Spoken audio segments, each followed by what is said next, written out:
আজকের ভিডিওতে দেখাবো কুষ্টিয়া মিরপুরের বহলবাড়িয়া পদ্মা নদীর ভাঙনের কবলে পড়েছে সাহেবনগর গ্রাম। কিভাবে এই নদী পাড়ের মানুষগুলো জীবনযাপন করছে সবকিছু তুলে ধরবো এই একটি মাত্র ভিডিওতে। সবাইকে শুভেচ্ছা জানাচ্ছি, আমি রাকিবুল ইসলাম। আপনারা দেখছেন ফেসবুক পেজ গ্রামীণ ফোকাস। গত কয়েকদিন ধরে সোশ্যাল মিডিয়াতে পদ্মা নদীর ভাঙনের খবর শুনে আসছি, তাই তো দেখার উদ্দেশ্যে আজকের আমাদের এই যাত্রা। আপনারা জানেন সাংস্কৃতিক রাজধানী কুষ্টিয়াতে প্রাকৃতিক দুর্যোগ নেই বলতে গেলেই চলে, তবে এবছরে পদ্মা নদীর ভাঙন বেশ জোরালো হয়েছে, যার কারণে কুষ্টিয়া মিরপুরের বহলবাড়িয়া, সাহেবনগর এবং মির্জানগরে বেশ কিছু এলাকা প্লাবিত হওয়ার আশঙ্কায় রয়েছে। বলতে বলতে আমরা চলে এসেছি বহলবাড়িয়া বাজারে, আর দুপুরের নাস্তা করে নিব, যার কারণে আমরা একটা হোটেলে প্রবেশ করি আর সেখানে কিছু ছোলা এবং সমোসা খেয়ে নিই। এরপর রাস্তায় এসে দেখি যেখানে প্রচুর পরিমাণে জ্যাম, অর্থাৎ গাড়িগুলো সারিবদ্ধভাবে রয়েছে। পদ্মা নদীর ভাঙনের কারণে সামনে ব্যারিকেড দিয়ে রাখা হয়েছে, যার কারণে এই গাড়িগুলো আটকে। যাই হোক, আমরা সবকিছু দেখে আবার রওনা হলাম। আর এটি দেখতে পাচ্ছেন, এটি হলো সেই সাহেবনগর গ্রাম, অর্থাৎ নদী পাড়ের একটি গ্রাম। কতটা সৌন্দর্য, গ্রামের মাটি, মানুষ সবকিছুই বরাবরই আমার কাছে ভালো লাগে।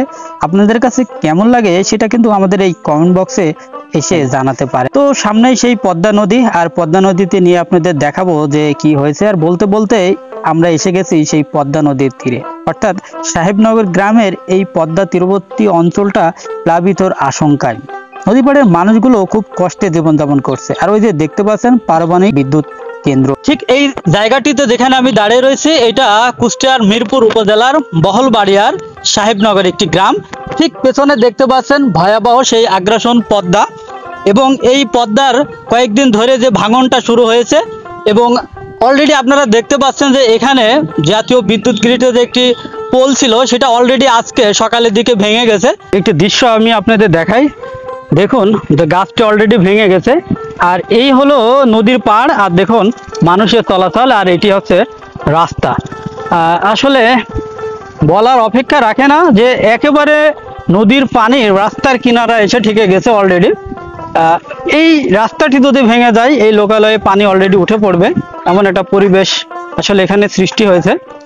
একেবারে নদীর পানি বাড়ির কিনারায় অলরেডি চলে এসেছে। এই সকল বাড়িগুলো যে কোনো মুহূর্তে আসলে নদী গর্ভে বিলীন হতে পারে। না, হঠাৎ আমার পানি ছিল না, আস্তে আস্তে আস্তে আস্তে ভাঙতে ভাঙতে ভাঙতে ভাঙতে দেখো এই অবস্থা। আমার এই বাড়ি ঘর কিছুই না, অসহায় আমরা হয়ে গেছি। জীবনযাপন করছে এই যে এইভাবে চলছে, 10টা দিন এইভাবে চলছে। এখন দূরত্ব একটু বাজি দিলে আমরা একটু বাঁচতে পারি আপাতত, তারপরে বুলাক দিয়ে একটু বাজলে একটু বাঁচতে পারি, না হলে একদম পথের আমরা ফকির বেটা। আমার ক্ষমতা নেই একটা জায়গা কিনা বাড়ি করা, আমার সেই ক্ষমতা নেই। একেবারে নদীর কাছে এই বাড়িগুলো, অর্থাৎ যে কোনো সময় কিন্তু নদী গর্ভে বিলীন হবে এই বাড়িগুলো। এবং নদীর যে আগ্রাসনও যে স্রোত ধারা, তা দেখে বোঝা যাচ্ছে যে যে কোনো মুহূর্তে আঘাত হানবে। এবং আমি যদি একটু দেখাই, দেখুন নদীর পাড়ে যে বাড়িগুলো দেখতে পাচ্ছেন, এই বাড়িগুলো থেকে মানুষজন আসলে সবকিছু গুছিয়ে নিয়েছে, তারা যে কোনো সময় আসলে চলে যাবে, প্রিপারেশন নিয়ে নিয়েছে।